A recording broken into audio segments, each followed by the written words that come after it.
Hi everybody, it's Kevin in Bear Creek. It's December 8th, 2020. It's about 35 degrees out.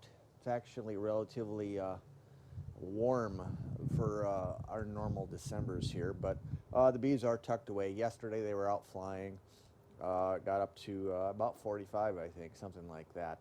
I don't really like the idea of them going out and flying and foraging, looking for, nectar sources or whatever, because sun sets real fast and they get trapped, and then I lose some of my feel force. I'd rather have them just tucked away in the colony doing what they do best inside the colony. As many of you know, I've wrestled with the idea of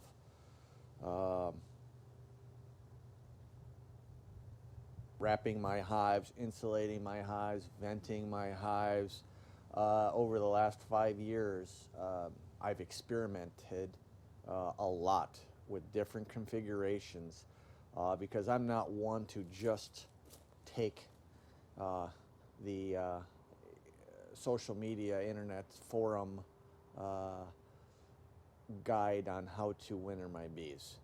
I did that for my first year and lost my hives in quick order, and I said pretty much that's not going to happen to me again. So kind of had to do it for myself. Trial and error. Yes, I lost bees, but I'm slowly tweaking it and getting it to where I'm comfortable for my region here. Like I always say, all beekeeping is local, so all regions are different. I have gone from tar paper wrapping, quilt box on top, upper ventilation, to wrapping in full insulation, to wrapping in Reflectix. Now over the years during the summer, I use Reflectix on top, and I haven't looked back. It's kind of like the best thing I've ever tried. Now in summertime, I don't use upper ventilation, obviously, but in the wintertime, I always thought it was a good idea to get rid of moisture. I mean, it sounds right. In the recent month, I've done a lot of research, reading up on actual studies done by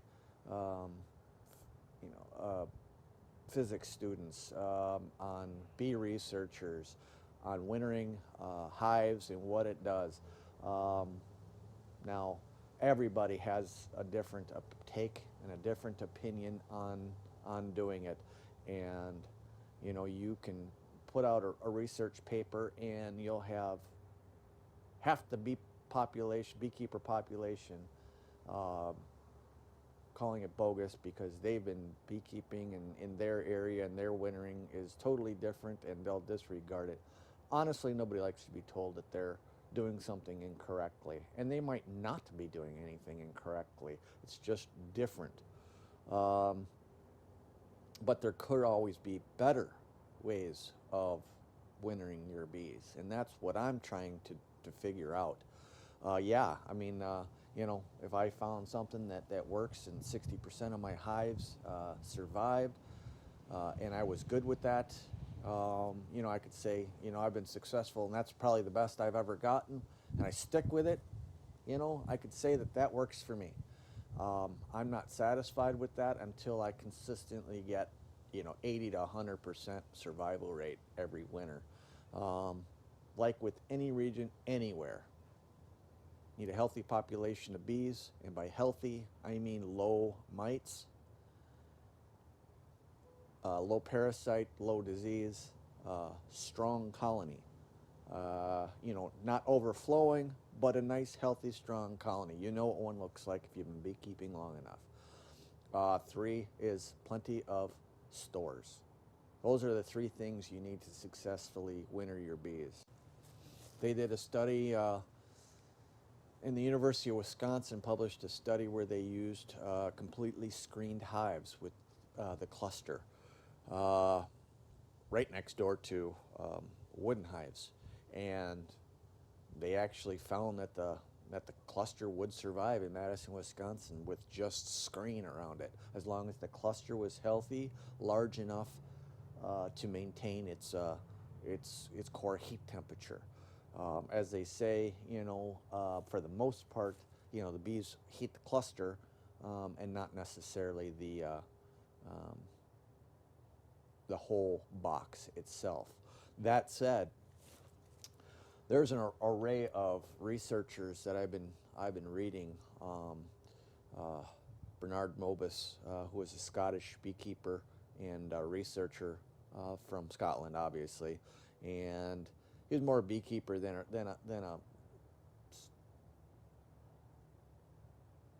a professor, but he did a lot of data collecting on wintering bees, and I wanted to share some of that with you, as well as there was another paper out of the University of Leeds that I'm going to, the conclusions from a physics student after doing some research on wintering honeybees.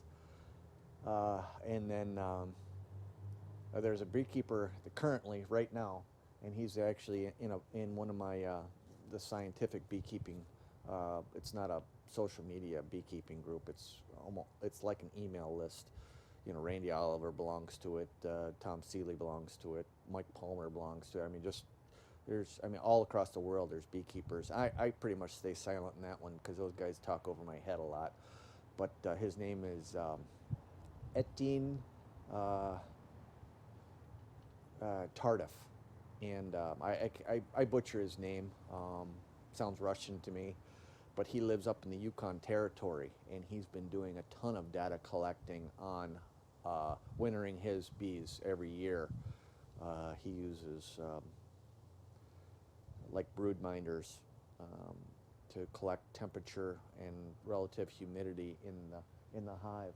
One of the things that he stated, and this is an honest truth, is that a lot of beekeepers misunderstand the difference between humidity and moisture. Moisture is bad for bees, humidity is not. And by that, he is a big proponent of not top venting your hives, as it gets rid of the humidity within the colony itself. And I've also heard that from quite a few other beekeepers up in Canada and whatnot, that winter their bees very well. But let me read you a couple of passages here. This is just sort of the conclusions of their research papers. This is from Mobus, Bernard Mobus. And this is from data he collected in the 70s, 80s, and 90s. It says, these figures prove conclusively that bees, over millions of the years, have organized their home for bottom ventilation. Even upending the brood nest could not alter that fact. Swarms usually settle at the top of a cavity, then start their comb building from the ceiling, extending them vertically downwards. Bottom ventilation is obviously the natural trend, and top ventilation is alien to them. In man-made hives, we have created man-made problems, and these need man-made solutions at times. We try different things and we start copying what other beekeepers do, and the top ventilation absolutely sounds like the right thing to do to get rid of moisture. But if you have top insulation and you don't have that condensation forming at your lid, you don't have a moisture problem in your hive. Humidity, if you think about it, when is your bees the most prolific? It's the dog days of summer. 90 degrees, high humidity, those bees are going absolutely crazy. Hot beekeeping, when you're doing beekeeping in that weather, it's miserable for you. But the bees really don't care that you're there. They're just busy doing their thing. The brood nests are getting packed, and that's kind of like the best time of the year for them. So, you know, not having top ventilation might be beneficial. Now, what Mobus is telling us in his final statement there about we've created man-made problems and we need man-made solutions is essentially this: uh, we've taken bees out of their natural homes, obviously, trees, tree cavities, bottom entrance, thick, fibrous wood sides, obviously fibrous top, heavily insulated. And we've put them into thin-walled wooden boxes. So what he's saying about us needing man-made solutions is that we have to figure out as beekeepers how to best recreate the conditions the bees like the best, given the fact that we have them in this thin-walled wooden cavity. Polyhives are the answer. Could be wrapping, could be the answer. The thing about beekeeping in the social media era is that a beekeeper will say, I wrap all my hives in tar paper, I have a bottom entrance and I have a top entrance, and look at this, a lot of my bees survive, and I've got, really good, I've got really good colony survival, my bees are prolific, ba-da-ba-da-ba-da, and that sends the masses scurrying to copy exactly what that person has done, with the simple fact that although what he has done is good, there could possibly be a better way to winter our bees. So it is incumbent upon us as beekeepers to continue to try to find the best solution. Now, I said that this was an experiment that I have no top venting on any of my hives. It's not exactly an experiment. If I had an experiment, half my hives would be top vented and half of them would be closed, and then I would compare the two. I'm more observing what happens from one year to the next. Last year, I did this exact same setup, except I had open vents. This year, I'm doing the exact same setup with closed vents. Now, I wish that I had collected data as far as temperature, relative humidity, how the bees react to the outside temperature versus inside, all that. I'm not a scientific-minded individual. I do like experimenting and observing. I'm not much on data collection. It's more or less of I just learn from my experience, and I share my learning from my experience. You're gonna find, as I'm sure maybe you were even aware of, once a beekeeper finds a way that works for them, they will defend it to the death.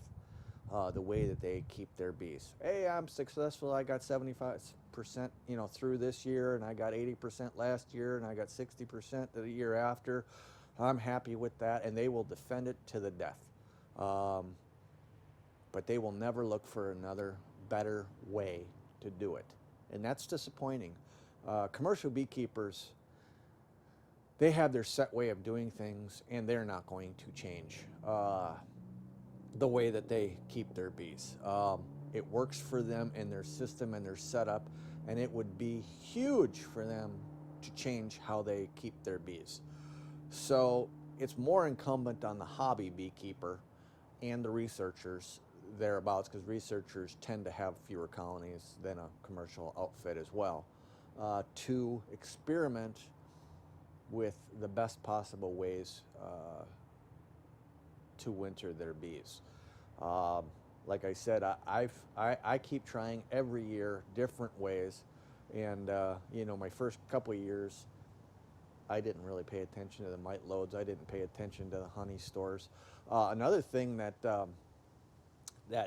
Etienne Tardif found out was that, or figured out, you know, we say plenty of honey, store 60 to 70 pounds. One of the things that people don't really understand is that honey itself creates an insulative barrier in your hive. If you're light on stores, you're light on insulation too. And a hive is very dry. And the way the bees build comb is the way that the thermals run through their hive. You'll notice it might be a little irregular on the brood comb or whatever. They do that specific to how air moves throughout the hive. As honey, you know, gets close and bee space is only 3/8 of an inch. That's all by design for the bees. You know, that's to slow the movement of air through their hive, slow the, you know, how cold it might get. You put a brick in an oven and take it out to see how long it takes for that heat to dissipate. Kind of the same thing with the honey. As the bees radiate the frames full of honey, that honey actually maintains heat within the hive longer than it would if it was just comb. If you had a group of bees around a empty comb, it would not hold heat. Where the insulation, if they're right next to it, radiating heat off of it, that's creating heat in that honey, and it actually will keep them a little warmer and keep the humidity up inside the hive. So that's another reason to have lots of honey stores going into fall.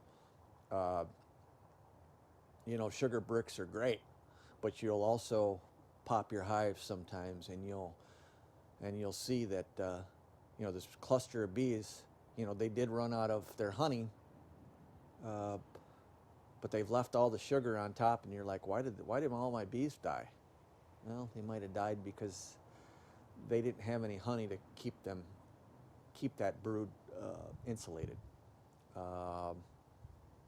That is a definite part of this. But that comment from Bernard Mobus about, you know, we have created man-made problems and we need man-made solutions is as close to the truth as you can get. We have to figure out a way, the best way for our region, for our area, to winter our bees and mimic as close as possible to what the bees need to survive a winter. And not only just survive, but, you know, for spring buildup, you know, if we do not have the right humidity within the hive box, and we're leaking out cool air through a top vent, we could be slowing the process of brood rearing in the early spring months. You know, as it gets hotter and, you know, as spring progresses and summer approaches, that's not anywhere near as important an issue as it is in the early spring. So I just wanted to throw that out there, that's what Bernard Mobus was talking about when he said his little comment at the end, and I think it makes a lot of sense. And then I wanted to read a paper. This is from the American Bee Journal. Actually, his name is Derek Morville. He's a physicist, actually, University of Leeds. But they published this in the American Bee Journal in 2017. The title of it is Consequences of Insulation with Top Vents for Honeybees. The consequence for honeybees is that any thermal advantage of the insulation can be negated and perhaps even reversed by the addition of a top vent. This high velocity flow through the top vent will move the previously slow or stagnant air, i.e. entrainment, and remove moisture from the internal structures such as larvae, forced evaporation. This not only dries parts of the hive, it also cools the hive as evaporation of the water needs energy, which is called evaporative cooling. The honeybees now have the added problem of dehydration. Uh, Without the top vent, the air would be hot and humid, which is good for the bees. With top vent, the lower parts of the hive are cold and the top parts are very low humidity are not good for the bees. Not surprisingly, researchers in the performance of colonies in insulated hives with the added top vents have been rewarded with poor or inconclusive results for their labors. In both cases of insulated and uninsulated hives, the addition of top vents does not change the temperature at the top, but changes how much volume of the hive is warmed.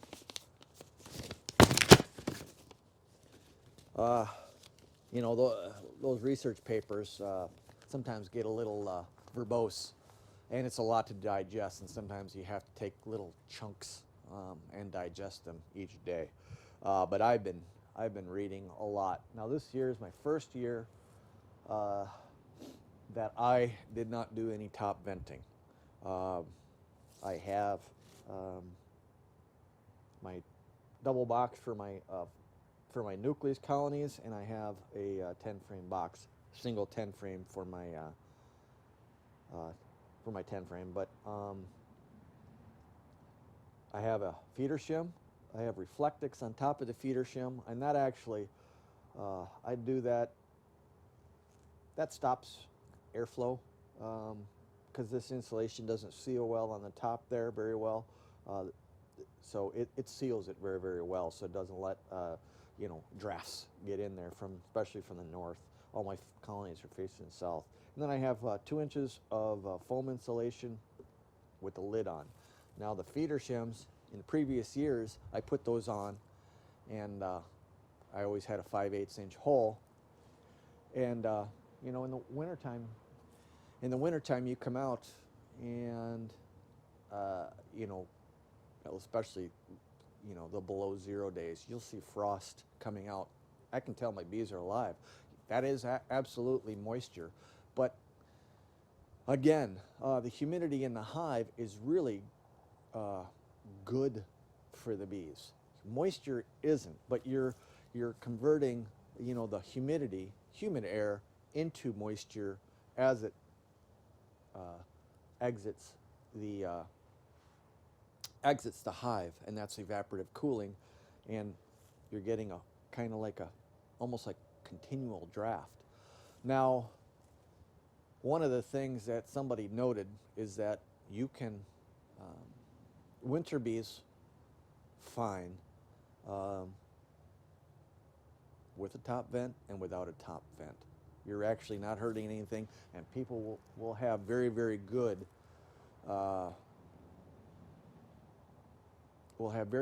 success getting their bees through winter with a top vent, and that is a truth. You absolutely can. One of my best years last year of overwintering was done with top vents, so I can't discount that.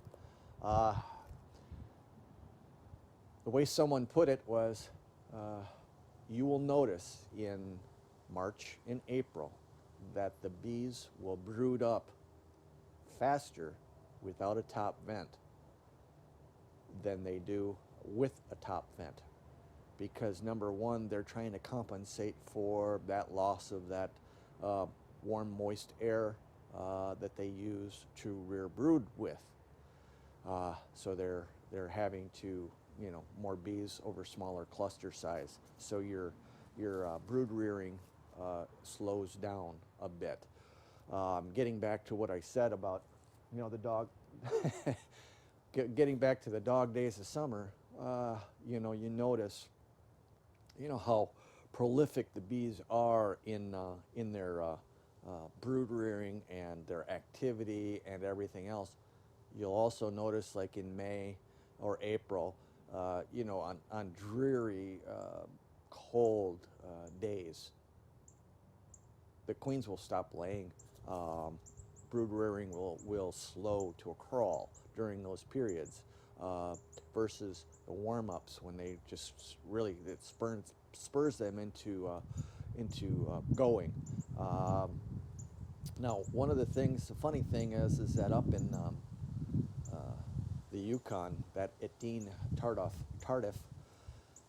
he uses poly hives, which is fully insulated, but he also uses screen bottom boards.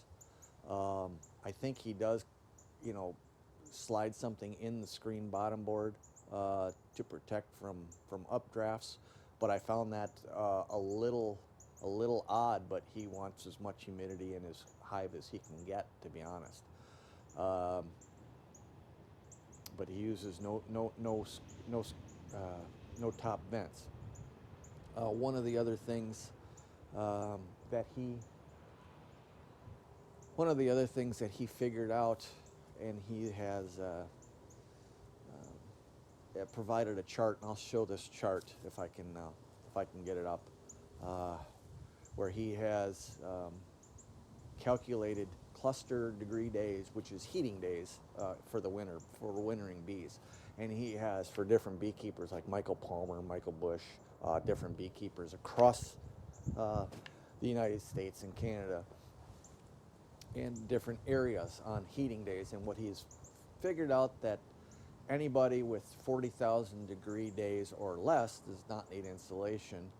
Anything with 40,000 degree hours, I should say, or more would need insulation. And when I say insulation, I'm talking about either poly hive or wrapped hive, so that it allows the bees to not lose so much energy from their hive.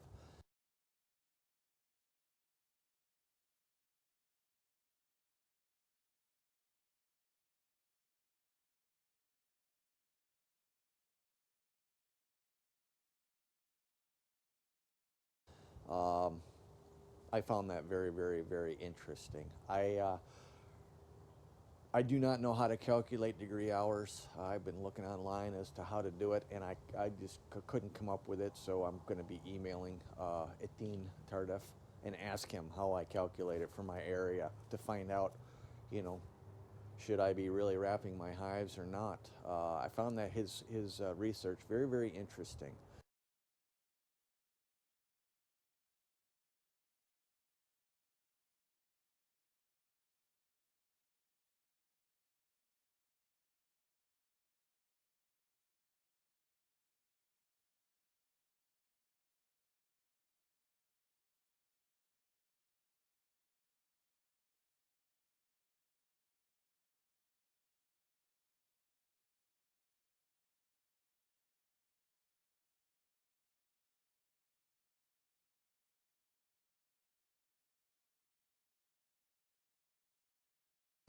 Um, Michael Palmer, I think, was at 48,000, where Michael Bush was at 38,000, something like that, because he's in Nebraska, and Michael Palmer's up in Vermont.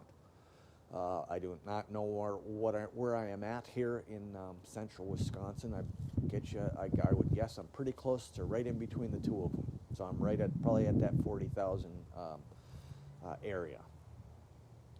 And everybody has to figure that out for themselves as to what their region is. Well, like I said, I don't know for a fact whether this experiment is going to work. I do know that my bees, although they survive winter, they have a really slow buildup. I do not open my colonies and find an explosion of bees in the winter. My bees tend to dwindle down quite a bit, and it takes them a long time to brood up, even into June, to get very big, where I can start splitting and raising queens and doing all that kind of stuff. I would love to have a good buildup in the spring, because after all, I'm really interested in this for building more colonies, building more nukes, and eventually trying to sell some nukes and make a little money off of this endeavor rather than honey. Honey's just not my thing, even though I've been making money off of it, but not a lot. It's a big pain in the butt, let me tell you, and I don't have the facilities for it. Because the more colonies you get, whew, man. Getting off topic. One of the things I also, experimented with is closed vents versus bottom vents versus wide open vents. I went my first 3 years of beekeeping. I had just my entrance reducer in. I found that as the bees died, they actually clogged up the bottom entrance. And moisture built up in my hive, in those bees. And then I had a big die-offs. That was my conclusion on it. I did not like that. So in the past 2 years, I have just put, as you can see, this hardware cloth, full open venting, which from reading the research material, I am not doing anything wrong. It's actually a good thing. So we'll see how this goes. On another note, Etienne Tardif also did. You want to know how much disturbance you do on your bees when you open the lid. He has some graphs that show dramatically how the bees cluster moves and how it reacts to you opening your lids, and like installing a feeder shim or checking on whether you got sugar in it or not. It takes a full 2 days for the bees to normalize after you open the hive. That's huge actually for the bees. You can really do some damage opening and closing your hives. So just be aware of that. That was one of the things, and I'll try to provide that graph as well. You can definitely see where temperature spike drops, and it takes so long, so many days for it to go back up. It's really quite eye-opening, as it were. I ordered 2 broodminder temperature, humidity, swarm sensors from Broodminder here. Well, I ordered it last month. It finally arrived a few days ago, and neither one of them work. At least they don't work with my Android phone. I have contacted the company, and they said, yeah, we have problems with Android phones. And that was the only thing that they really responded to. So I've kind of asked for a refund. So we'll see where that goes. I've read that they don't have the best customer service.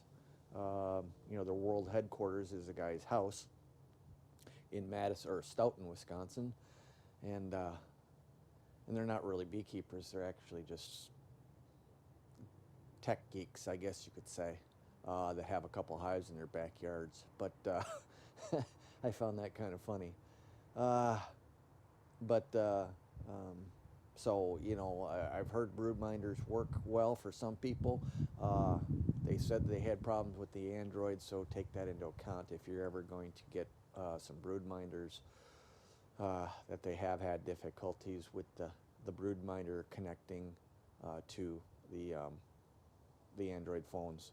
I mean, literally, my phone does not recognize whatever signal the broodminder is sending out. Just sits there. I mean, I have them sitting on my desk. Pulled the tab to activate the battery. Nothing. Now, could the batteries be dead? Probably. I suppose they could. But I'll be honest with you, when you get 2 brand new broodminders for $59 each, batteries should work. So I'm not willing to open them up and replace the batteries on my dime. That's their problem. So that's my little review on the broodminder. Anyways, like I said, everybody has to figure out for themselves how to winter their bees. I'm 5 years into this, and I don't have it figured out, but I am one that I won't sit still, and I've got to keep learning. I'm still, those quilt boards or those Vivaldi boards with those crazy contraptions. That is not necessary. The polyhives, are intriguing. Actually, they use polyhives way back in the 70s with in Germany and whatnot. It's just they are they're not cheap, and you know, I standardize all my equipment here, and I'm not about to go buy poly hives just for the sake of poly hives. But I do want to know if I should get back to wrapping my hives here. One of the guys up in Newfoundland, I believe he is, on the East Coast, he wraps his in Reflectix, which I did 2 years ago. And he does that in an effort to reflect the heat essentially back into his brood nest. And he doesn't like the thermal differences as the sun rises and sets. You'll see fluctuations actually on how it heats up your box and how it, you know, that's why, you know, Ian is very, very successful wintering his bees in his shed. He doesn't have any fluctuation whatsoever. He has a shed with 5 degrees. They don't see the light of day, and his bees maintain that kind of like 40-degree Fahrenheit temperature throughout the winter. He exhausts when it's necessary. He brings in cold air when it's necessary to maintain that. I think that you know, it has a lot to do with his wintering success. You know, but for the 99% of us that don't have those facilities at our disposal, we have to find a different way to winter our bees. So that's it. Take care, happy beekeeping, and remember, all beekeeping is local. Happy wintering.